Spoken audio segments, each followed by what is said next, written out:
Enggak, aku lagi stres ini. Kok stres kenapa? Banyak tugas yang menumpuk, Kak.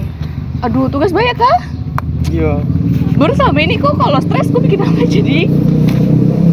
Enggak ada sih, aku cuma ngalir aja kayak air gitu. Kayak air, astaga. Jadi kok selama ini ternyata tahu cara mengatasi kok punya stres ini. Iya. Kalau begitu, kok ikut saya sudah. Bagaimana caranya untuk mengatasi kok punya burnout akademik ini? Karena saya rasa nih kok kayak lagi sedang stres gini ya. Ayo sudah. Oh, yaudah, ayo.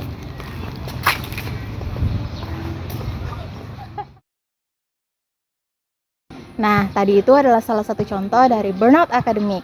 Nah, jadi pada kesempatan kali ini, saya Dirna Viana dan rekan saya, Lorena Tigosalu, kami akan mempromosikan tentang kesehatan mental, bagaimana caranya mengatasi burnout akademik. Oleh karena itu, yuk simak videonya.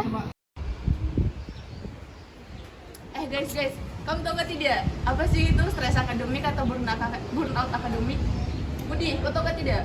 Mungkin ini kayak masalah selama perkuliahan. Masalah selama perkuliahan. Kalau kau Iki? Mungkin tentang ini sih malas itu masuk kuliah. Masuk kuliah. Nah, sekarang kau Fajrin bagaimana? Mungkin stres terkait kuliah akademiknya. Oke, akademik. Nah, kau Nopal? Itu sih manajemen waktu paling susah. Betul tak? Memang sih burnout akademik itu bikin kita tuh stres, apalagi tadi ada yang permasalahan tugasnya mungkin, terus mungkin karena bebannya terlalu banyak ya selama perkuliahan, banyak tekanan yang bisa mempengaruhi. Nah, jadi burnout akademik sendiri itu biasanya tuh banyak tuntutan yang kita terima selama kita perkuliahan. Baru kita juga mungkin sulit menyesuaikan diri kita gitu. Nah, mungkin itu sih. Nah, biasanya saya mau tanya nih, teman-teman semua, kalau mengatasi stresnya itu bagaimana sih? Burnoutnya itu bagaimana? Kalau mengalami banyak tugas, terus nggak bisa kerja tugas, itu bagaimana mengatasinya? Mungkin dari Kakak Budi kan? Kalau dari saya biasanya lebih ke menenangkan diri terlebih dahulu sebelum memulai tugas seperti ini.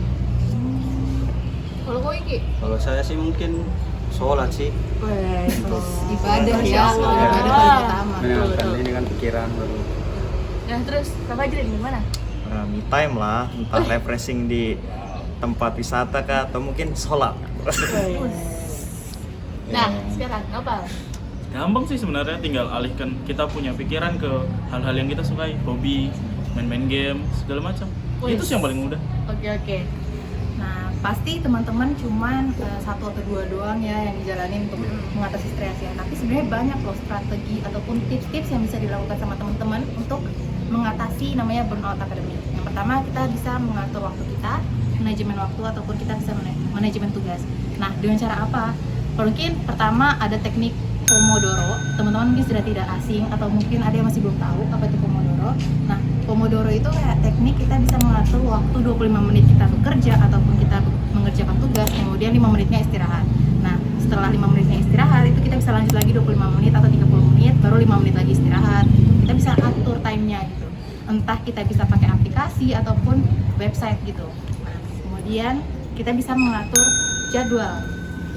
Maka kita bisa tulis apa nih prioritas kita, tugas mana yang harus kita kerjakan. Kemudian di jam segini saya bisa istirahat nih gitu, biar kita nggak stres, nggak beban pikiran banyak.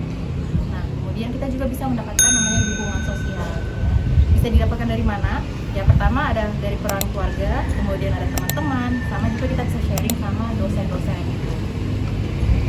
Kemudian mungkin teman-teman kalau lagi stres nggak bisa sharing ke siapapun itu, mungkin pernah melakukan namanya teknik relaksasi. Tahu kan? Teknik pernapasan itu yang mungkin kita tarik nafas. Inhale, exhale. Inhale, baru exhale. Iya, meditasi. Yoga pun juga bisa. Nah, kadang kalau misalnya terlalu berat, terlalu banyak beban, kita bisa langsung ke profesional gitu. Misal kalau kita rasa sudah tidak bisa di-sharing ke teman-teman gitu, ataupun kita sudah tidak bisa mendapatkan dukungan gitu, kita bisa beralih ke profesional untuk melakukan konseling ataupun psikoterapi lainnya. Guys, kata-kata hari ini dong. Jangan lupa kata hari ini orang sehat mental.